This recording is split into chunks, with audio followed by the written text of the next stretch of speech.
Hello everybody and welcome to Cosplaying Around. Today's video is in response to a request from our Patreon supporter Chip for zombies or Batman, but I decided to follow after the zombies route.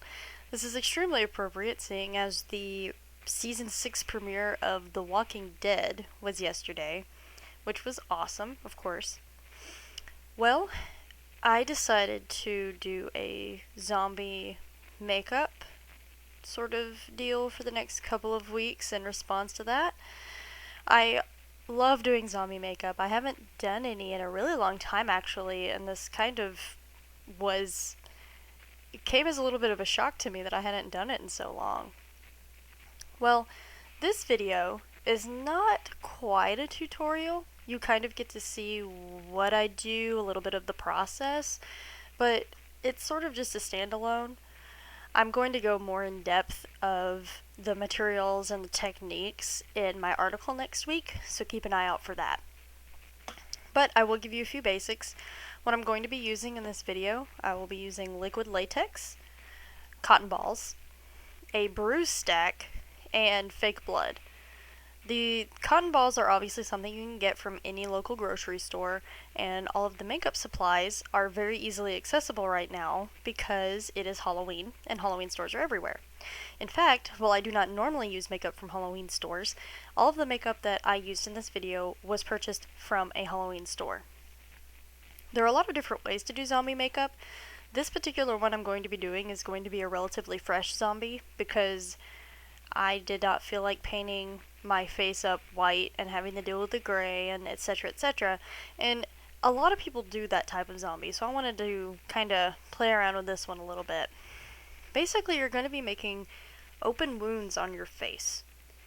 You can buy prosthetics for this. They sell a lot of latex prosthetics at Halloween stores that are very good, but I wanted to show you the most cost-effective route. This was very cheap. The cotton balls are only about $1.50 for a bag. And the makeup, all of the makeup that I bought was about $20, but that also included some scar wax that I bought on a whim. I wasn't sure if I was going to use it or not, and I ended up not using it because I really like my cotton ball method. So that was probably about $4 or $5 on its own. So we'll say I spent about $15 on the makeup for this. So it's not very expensive, really, if you look into it. I used a little less than half the bottle of the liquid latex, and I did quite a bit on my face. Like, I had liquid latex on almost my entire face. And the bruise stack has barely been touched, really. I mean, it looks like I used a lot, but it goes a little bit, like, goes a long way. So there's that. One thing I recommend when you do these, anytime you do, make sure you make your eyes look very tired. You're supposed to be dead. So I always make sure to put a lot of purple and red around my eyes. And it will stain, and you're going to look like you're exhausted the next day when you're at work, and everyone's going to ask you why you're tired, and that's fine. Just tell them that you were a zombie the night before. The cool part about making prosthetics out of cotton balls and liquid latex is that you actually can save them and use them later if you want to. You have to be very careful with them. I've actually kept the ones I made for this one. I'm not sure if I'm really going to do anything with them, but I really liked the large one on my cheek particularly, so I decided to hang on to that because, I might use it, I'm not really sure. I've actually seen people do some pretty cool things with this method. There was somebody on the Cosplay Amino app that made a mask. I cannot for the life of me remember what it was for, but it was definitely a character you really needed a prosthetic for, but it's very specialized. Well, they did not have the setup to make a liquid latex cast, or a latex cast I should say, to make a mask. And that is kind of an expensive setup, and if you don't know what you're doing, you can mess up really easily. So what they decided to do instead was use this particular method. They coated their face in latex, built up the mask around their face with cotton balls, and built that up with latex, painted it, etc, etc.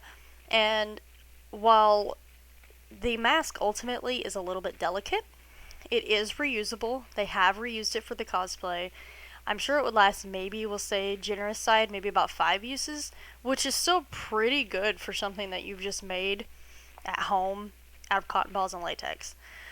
I'll probably be playing around with that, maybe for my next video. I'm thinking about sticking with my Halloween theme for a little bit, possibly doing a werewolf video, but we'll take a look. I'm not entirely certain on that one. I know it's going to happen at some point, but I might try to do that in time for Halloween for you guys. Either way, this is a very easy method and it's really hard to mess up. Basically, you build up the edges of the wounds with the cotton balls, go over it with latex, put the edges on it with your little paintbrush, whatever you want to do, and on the inside of it, you are going to want put more cotton balls on it to give it a good, nasty texture. We all know what wounds look like when they're really disgusting. If you've ever been on the internet, you've accidentally gone over some gory images you probably didn't really want to see, and flesh underneath, raw flesh, is pretty nasty looking, especially like road rash and stuff like that. You're kind of trying to imitate a little bit of that look. Now, the colors for the bruise stack, you've got this kind of a fleshy sort of color. It's really off, but it's like the brown on the edges of a bad bruise. So I just went over everything with that, and then I go down the color stack as it's kind of in the correct order for what a bruise is closer to the center, and I go over it like that. I try not to be too generous with the black though, because it can be a little bit overbearing, but you know, it's all personal preference. Really, it's messy. And don't be afraid to be messy. You kind of want it to be messy. This is supposed to be kind of gross. The fake blood is my least favorite part of this because it's annoying. It doesn't want to dry very quickly. Once it dries, it's fine, but you have to keep an eye on it for almost 20 minutes until it dries all the way. Because, you know, my eyebrows stopped the one on my eye from really getting into my eye, which is good. You don't want this in your eye, it's bad. But the ones on my cheeks were really wanting to go everywhere. But that fake blood adds a nice finishing touch because it gives it that shine that makes it look like an open wound. Whenever it comes to removing this makeup, I don't show myself doing it. Do have some rubbing alcohol handy. You can very carefully peel up the edges of the prosthetic. I have an edge already come up on the two on my cheeks because of I put them a little too close to my mouth, and when I moved my mouth it made them pop up a little bit. But you do not want to rip these off because it's like a hard band-aid and it hurts. And I got a little bit of it in my hair and that hurt too. So the rubbing alcohol isn't going to make it completely better, but it does help. Rubbing alcohol on the Q-tip. Peel it off slowly. Won't be so bad, I promise. So, I hope this was fun for some of you guys. I very much enjoyed doing this.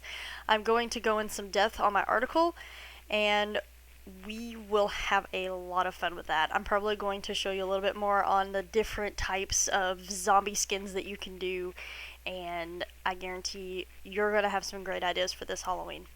I'll see you guys next week here at the Culture Cache.